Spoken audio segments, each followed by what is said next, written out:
हजारों लाखों वर्ष पहले जब मानव सभ्यता का उदय नहीं हुआ था, तब से लेकर अब तक यह पहाड़ अपनी संस्कृति, अपनी ऐतिहासिक धरोहर को समेटे हुए है। यह जो आप मेरे पीछे पर्वत देख रहे हैं, यह मैकल पर्वत श्रृंखला का पर्वत है। मैकल पर्वत श्रृंखला, जिसका शास्त्रों में इस तरीके का इतिहास है कि यह हिमालय पर्वत से भी पुराना पर्वत माना जाता है। यह वही पर्वत है जहाँ से नर्मदा का माँ नर्मदा का उद्गम हुआ, यहीं से सोन का उद्गम हुआ और जोहिला नदी का भी उद्गम क्षेत्र कहलाता है।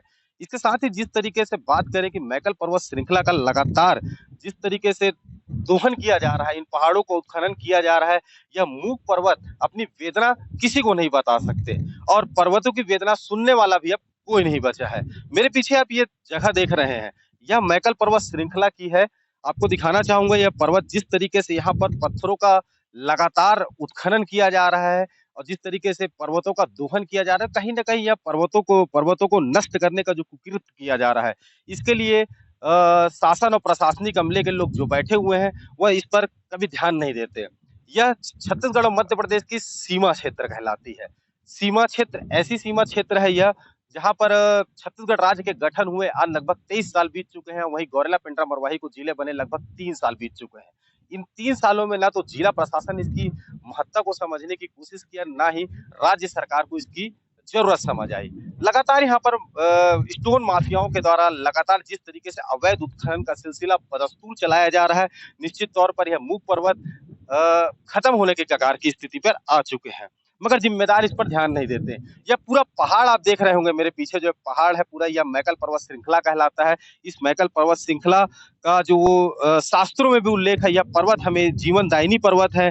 अगर पर्वतों को नहीं बचाया जाएगा तो यह पर्वत से जो बादल बनते हैं, वह बादल कैसे बनेंगे और बादलों से जिस तरीके से वर्षाएं होती है, वर्षा भी खत्म हो जाएगी। मौसम का प्रकोप जिस तरीके से शहरों में भी देखने को मिलता है आपको, कि शहरों में मौसम जिस तरीके से बदलता जा रहा है, कहीं ना कहीं इसका प्रभाव पर्वतों की वजह से पड़ता है। और यह जिस तरीके से दोहन किया जा रहा है, इसके लिए कहीं ना कहीं पर आप, मैं और जिम्मेदार शासन प्रशासन कहीं ना कहीं इसकी भूमिका रखते हैं, मगर इसके लिए कोई ध्यान देने वाला नहीं है। निश्चित तौर पर अब ऐसा समय आ चुका है कि पर्वतों का संरक्षण करना बेहद जरूरी है। निश्चित तौर पर अगर इनका संरक्षण नहीं किया गया, समय रहते नहीं किया गया, तो यह पर्वत विलुप्ति के कगार पर आ जाएंगे। जिस तरीके से देखा जाता है कि पर्वतों का जिस तरीके से दोहन होता है, हर जगह की स्थिति बता रहा हूँ, तो पर्वतों का कहीं ना कहीं दोहन के लिए जिम्मेदार यहाँ के लोग भी जिम्मेदार हैं और माफियाओं को तो के लिए तो यह स्वर्ग बन चुका है। लगातार यहाँ पर पत्थरों का 100-200 गाड़ियां रोज निकाली जाती हैं, इन पत्थरों को खनन किया जाता है। आपको एक अच्छी जानकारी और देना चाहूंगा कि यहाँ से 8 किलोमीटर की दूरी पर माँ नर्मदा का उद्गम क्षेत्र है। वहीं सोन नदी भी यहीं से निकलती है। जोहिला का उद्गम क्षेत्र है। पहाड़ों का रिसाव कहलाता है नर्मदा नदी का उद्गम जो क्षेत्र है, पूरे मैकल पर्वत श्रृंखला का पहाड़ों का रिसाव है। इसके बाद भी जिस तरीके से दोहन किया जा रहा है, निश्चित तौर पर यह शासन और प्रशासन पर सवालिया निशान खड़े करता है।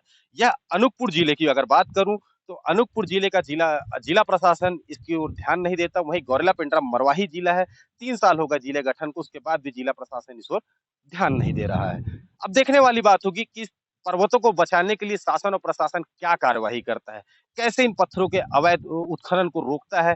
यह, चूंकि मैं आपको एक बात और इसमें स्पष्ट करना चाहूंगा, यह पूरा जो क्षेत्र है यह बायोस्फीयर क्षेत्र है।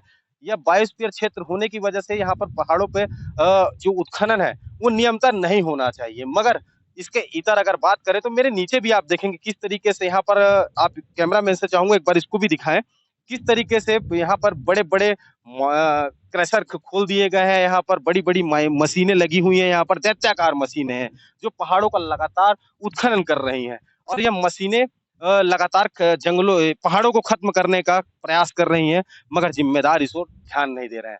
अब देखना यह होगा कि जिम्मेदार इस खबर के बाद से जिम्मेदार किस तरीके से इस पर संज्ञान लेते हैं, क्या कार्रवाई करते हैं। मिली जानकारी के अनुसार कल यहाँ पर फॉरेस्ट विभाग की भी टीम आई थी, आज माइनिंग विभाग की टीम आ रही है। इसके बाद यह जांच में क्या स्पष्ट होता है, क्योंकि किसी भी राज्य का जो सीमा रेखा होती है वह नदियां या पहाड़ तय करते हैं। इन पहाड़ों की सीमा जो है, या इसके आगे जो है मध्य प्रदेश लग जाता है। अगर ये भूमि छत्तीसगढ़ की है या मध्य प्रदेश की, या तो शासन और प्रशासनिक अमले के लोग बैठे वह तय करेंगे, मगर किसी भी पहाड़ का इस तरीके से उत्खनन किया जाना निश्चित तौर पर कहीं ना कहीं सब पर सवालिया निशान पैदा करता है। आगामी समय पर यह पर्वत जो उत्खनन होते जा रहे हैं, पहाड़ खत्म होते जा रहे हैं, ये विलुप्ति के कगार पर आ जाएंगे और जो यहाँ पर पहाड़ों को लेकर सवाल खड़े होते हैं वह सवाल ही बनकर रह जाएंगे।